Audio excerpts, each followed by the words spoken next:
Hello guys, आज हम पढ़ेंगे हॉर्टिकल्चर में। आज हमारा चौथा टॉपिक है फलों उत्पादन के स्थान, योजना और विधियाँ। गाइज, इस चैनल को ज़्यादा से ज़्यादा सब्सक्राइब करो। एग्रीकल्चर सुपरवाइजर की पूरा सिलेबस कंप्लीट कर रहे हैं हम। अब हम हॉर्टिकल्चर के 3 टॉपिक कंप्लीट कर लिए हैं। आज हमारा चौथा टॉपिक है बाग प्रबंधन। वह वैज्ञानिक प्रक्रिया है जिसमें फलदार वृक्षों की स्थापना, देखभाल, पोषण, सिंचाई, छंटाई, कीट रोग नियंत्रण एवं उत्पादन प्रबंधन किया जाता है ताकि उच्च गुणवत्ता व अधिक उपज प्राप्त हो सके। स्थान का चयन किया जाता है। स्थान के चयन में ढाल देखी जाती है, यानी 5% या उससे कम होनी चाहिए। ढाल 5% से कम होनी चाहिए। फलों उद्यान लगाने के लिए और चार्ट बनाने के लिए हमें 5% से ढाल कम होनी चाहिए। दिशा, दक्षिण दिशा की भूमि पर पौध शीघ्र पुष्पन करते हैं, यानी और चार्ट हमेशा दक्षिण दिशा में लगाने चाहिए और उत्तर दिशा में पाले से बचाव होता है। मृदा का पीएच होना चाहिए 6.5 से 7.5 और दोमट और गहरी मृदा होनी चाहिए। उर्वरता, अधिक उर्वर भूमि में आम, सिट्रस लगाए जाते हैं। कम उर्वर भूमि में फालसा, आंवला लगाए जाते हैं। सिंचाई, ड्रिप सिंचाई की जाती है।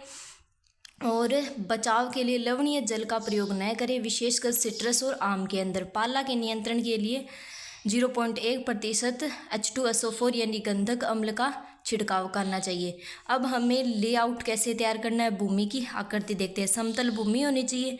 असमतल भूमि में समोच्च पद्धति से वर्षा जल बहकर न जाए और मृदा अपरदन को रोका जाता है। यानी असमतल भूमि में हमें कंटूर सिस्टम का प्रयोग करना चाहिए और समतल भूमि में हमें आयताकार वर्गाकार भूमि का पद्धति का यूज करना चाहिए।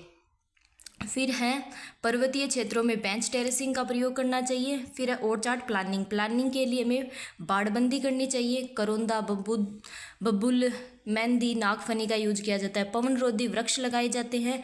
भूमि की तैयारी करने के लिए खरपतवार को नियंत्रित करते हैं। बाड़बंदी करते हैं, पवन रोधी वृक्षों की स्थापना करते हैं, भूमि की उचित तैयारी करते हैं, बाग की सुरक्षा, स्थायित्व और उत्पादकता को सुनिश्चित करते हैं। फिर है ट्रेनिंग करते हैं। ट्रेनिंग प्रारंभिक अवस्था में की जाती है। पौधे को ढांचा, मजबूत ढांचा, प्रकाश व उचित वितरण के लिए ट्रेनिंग की जाती है। इसका उद्देश्य क्या है? वृक्ष का मजबूत व संतुलित ढांचा बनाना, प्रकाश, वायु व सूर्य विकिरणों को समान वितरण हो सके, इसलिए हमें ट्रेनिंग की जाती है। अब है ट्रेनिंग का समय। प्रारंभिक अवस्था में यानी और चार्ट में शुरुआती वर्ष में की जाती है।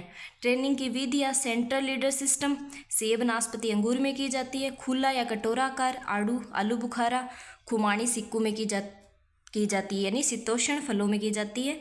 खुला के अंदर ओपन सेंटर। और मॉडिफाइड लीडर सिस्टम का यूज किया जाता है आंवला, सेब, नाशपाती, आलू बुखारा में। विशेष ट्रेनिंग की प्रणालियाँ ब्रुश सिस्टम किया जाता है यूज सेब और अमरूद में। पिरामिड सेब में किया जाता है। कोर्डल या एस्पाइलर का यूज किया जाता है सेब और नाशपाती के अंदर।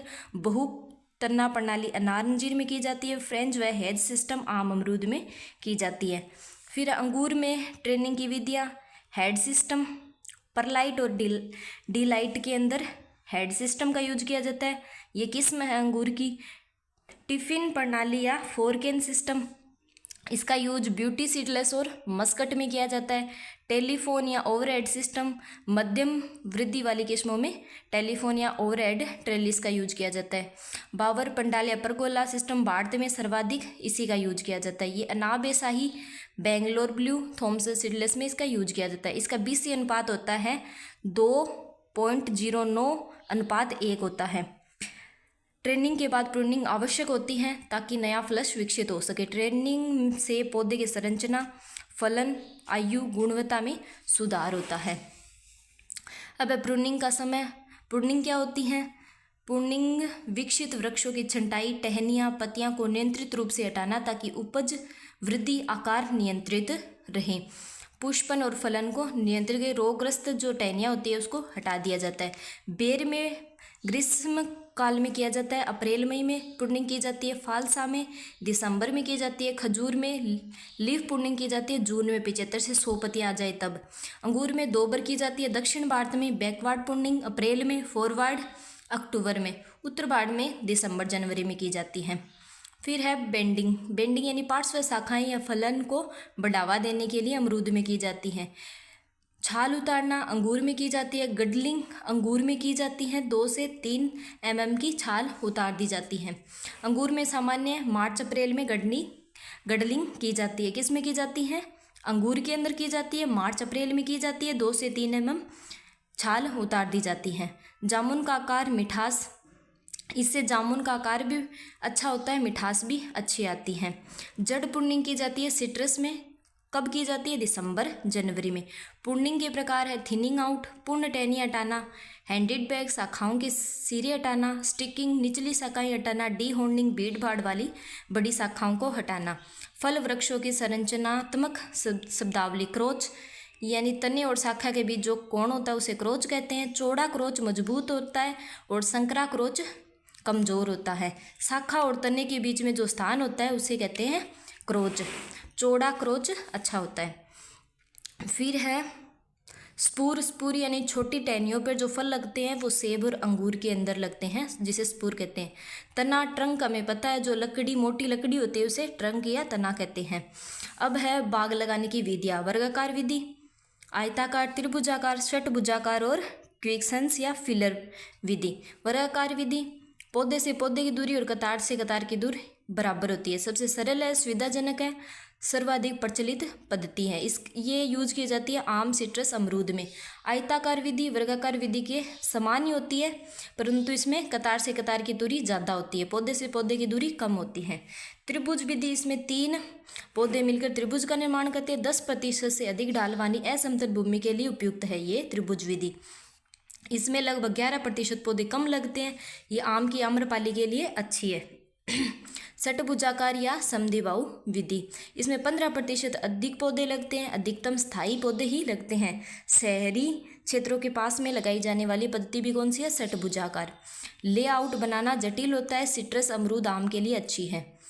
फिर क्या है? विकीर्ण, क्विसेंस और फिलर विधि। डायगोनल वर्गाकार विधि के समान होती है, परंतु प्रत्येक वर्गाकार के केंद्र में एक अतिरिक्त पौधा, फिलर पौधा लगाया जाता है। इसमें पौधे 1.5 से 2 गुना अधिक होते हैं, लगभग 81 पौधे अधिक लग जाते हैं। फिलर फसलों के रूप में पपीता, केला, अमरूद, अंगूर, खजूर, अनानास का यूज किया जाता है। कंटूर विधि पहाड़ी क्षेत्रों में लगाई जाती है। हैजरो विधि, पौधे लंबी कतारों में झाड़ी जैसी निरंतर पंक्तियों में लगाए जाते हैं। हाई डेंसिटी प्लांटिंग के लिए यूज की जाती है हैजरो सिस्टम। किस में की जाती है? सेब, अनानास और अमरूद में। फिर अल्टरनेट या युग्म कतार पद्धति, ये चौड़ी गली पौधों की 2 कतारें पास पास में लगा जाती हैं, चौड़ी गली छोड़ी जाती है। चौड़ी गलियों में वैकल्पिक फसल लगा दी जाती है, जैसे आम, अमरूद। हाई डेंसिटी प्लांटिंग हमें पता है, यानी पास पास में पौधे लगा दिए जाते हैं।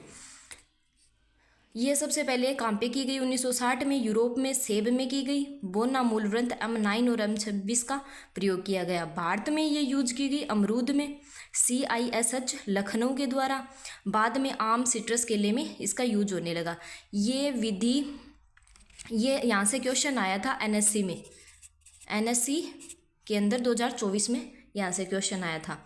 फिर है हाई डेंसिटी प्लांटिंग के लिए बोना मूलवृंत यूज किया जाता है। सेब का M9 और M27, आम का एलोर और विलाइकुलम्बस, सिट्रस का फ्लाइडरगन।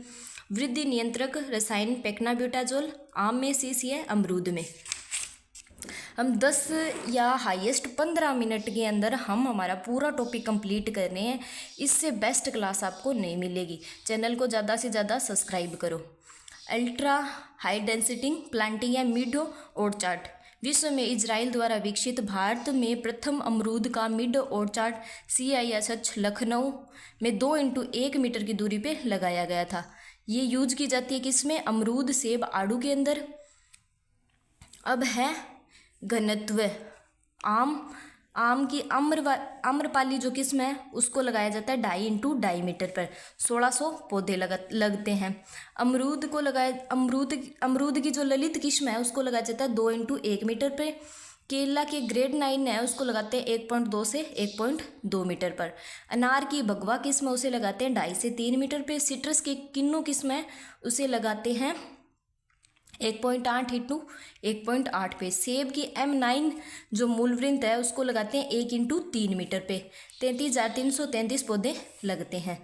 अब है दूरी, 12 x 12 मीटर की दूरी पे लगाते हैं अखरोट को। 10 × 10 को लगाते हैं आम, कटहल, जामुन, इमली, चिक्कू को। 8 × 8 पे लगाते हैं आंवला, खजूर को। 7 × 7 नारियल को। 6 × 6 अमरूद, नींबू, संतरे को। 5 × 5 अनार, करोंदा, दशहरी आम को लगाते हैं। 3 × 3 केले, फालसा अंगूर को। 2.5 × 2.5 आम को। 2 × 2 केले को, पपीते को। 1.25 × 1.25 पे लगाते हैं पूसा, नन्ना, बोनी किस्मों को। 0.5 पे लगाते हैं अनानास को। सर्वाधिक पौधे अनानास के लगते हैं, इसमें हाई डेंसिटी प्लांटिंग होती है। अब हम पढ़ेंगे कल्चरल ऑपरेशन। ये किसी के अंदर भी इंक्लूड नहीं होता इस टॉपिक के अंदर। बैगिंग, फलों को कागज या पॉलीथीन से ढक दिया जाता है। बैगिंग किस में की जाती है? आम, अनार में। बाहर उपचार हमें पता है, अनार, अमरूद, सिट्रस में किया जाता है। बेंडिंग अमरूद में की जाती है, यानी शीर्ष शाखा होती है उसे मोड़ दिया जाता है, झुका दिया जाता है। ब्लांचिंग की जाती है, खाद्य भाग को प्रकाश से वंचित करना ताकि कोमलता बढ़े। फूल गोभी में, अजवाइन में, इनमें की जाती है। ये हमने अंगूर में अभी पढ़ा है। कैप्रिफिकेशन किया जाता है अंजीर के अंदर। कैंजिंग तकनीक अपनाई जाती है आम में। डी ब्लोसिंग की जाती है अतिरिक्त फूल को हटाना आम और सेब के अंदर। पर्णहरण पुराने पत्ते हटाकर पुष्पन का समन्वय करना या बेर अंगूर में की जाती है। डी शूटिंग की जाती है पार्श्व शाखा को हटाया जाता है केला और डी शूटिंग की जाती है केले में। डी सकरिंग की जाती है केला और अनानास में। डी स्किनिंग की जाती है, यानी पूर्व कमलों की छाल हटाकर केलस बनने की क्षमता को बढ़ाना गुलाब की कमलों में किया जाता है। हैंडिंग या डी टॉपिंग की जाती है, फल लगने के बाद नर पुष्प को हटा दिया जाता है केले में। डी टॉपिंग या डी हैंडिंग। डिसबडिंग की जाती है गुलाब और कार्नेशन में। डबल वर्किंग हमें पता है नाशपाती और सेब में की जाती है, ये हमने पढ़ा था। फिर अर्थिंग अप किया जाता है मूली, आलू, गन्ने में। फ्रूट थिनिंग की जाती है सेब और आम के अंदर। NAA का यूज किया जाता है। गैप फिलिंग की जाती है सभी बागवानी फसलों के अंदर। गडलिंग हमने पढ़ा है अंगूर में की जाती है। हार्डलिंग टमाटर, बैंगन, पपीते में की जाती है। और लेंसिंग की जाती है अफीम के अंदर। मेटोकिंग की जाती है केले के अंदर। प्रिकिंग की जाती है सब्जियां, पुष्प फसलों के अंदर। प्रोपिंग की जाती है केले के अंदर। रिजुविलेशन किया जाता है आम, अमरूद के अंदर। होता क्या है? पुराने वृक्षों को काटकर नई शाखाओं का विकास करना। रूट पुर्निंग की जाती है सिट्रस, गुलाब के अंदर। रोस्टिंग की जाती है कांजू के अंदर। स्कूपिंग की जाती है फूल गोभी के अंदर। थिचिंग या सैंडिंग की जाती है नर्सरी फसलों के अंदर। थिनिंग की जाती है सेब, आड़ू के अंदर।